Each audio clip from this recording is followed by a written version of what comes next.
வணக்கம் and welcome to chef circle.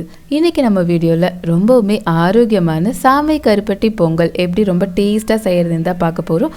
இந்த சாமை கருப்பட்டி பொங்கல் கொஞ்சமாக சாப்பிட்டிங்கனாலும் நல்ல திருப்தியான ஃபீல் கொடுக்கும். இந்த பொங்கல் செய்கிறதுக்கு ஃபஸ்ட்டு ஒரு பேனில் 1/4 கப் அளவுக்கு பாசிப்பருப்பு சேர்த்துக்கலாம். இந்த பாசிப்பருப்பை ஒரு 2-3 நிமிஷத்துக்கு நல்லா லோ ஃப்ளேமில் வச்சு வறுத்துக்கோங்க. அப்படி வறுக்கும்போது இந்த பாசிப்பருப்பு கருகிடாமல் ஒரு மாதிரி செவந்த மாதிரி இருக்கும்.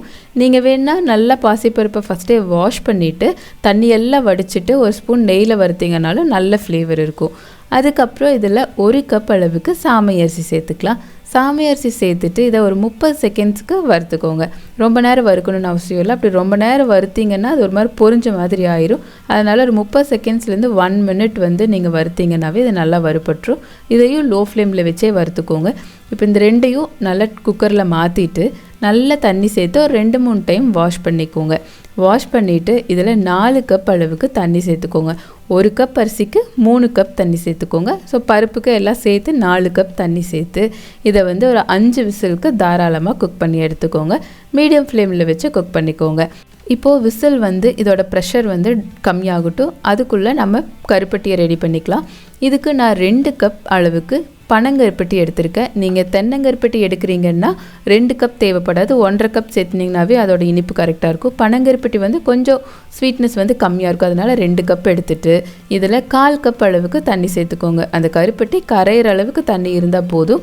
ரொம்ப நிறையா தண்ணி தேவைப்படாது. அதுக்கப்புறம் ஒரு 4 ஏலக்காயை நல்லா க்ரஷ் பண்ணி போட்டிருக்கேன். நீங்கள் நல்லா பவுடராக பண்ணி போடுறனாலும் கொஞ்சமாக போட்டுக்கோங்க. இப்போது இந்த கருப்பட்டியில் எந்த ஒரு கட்டியும் இல்லாத அளவுக்கு குக் பண்ணாவே போதும். இது ரொம்ப பாகு அந்த கம்பிப்பதம் அந்த இதெல்லாம் எதுவுமே தேவையில்லை. கருப்பட்டி நல்லா கரைஞ்சிருக்கணும். இப்போது இந்த பொங்கலோட விசில் நல்லா போயிடுச்சு. இப்போது ஓப்பன் பண்ணிவிட்டு இதை நல்லா கிளறிக்கோங்க.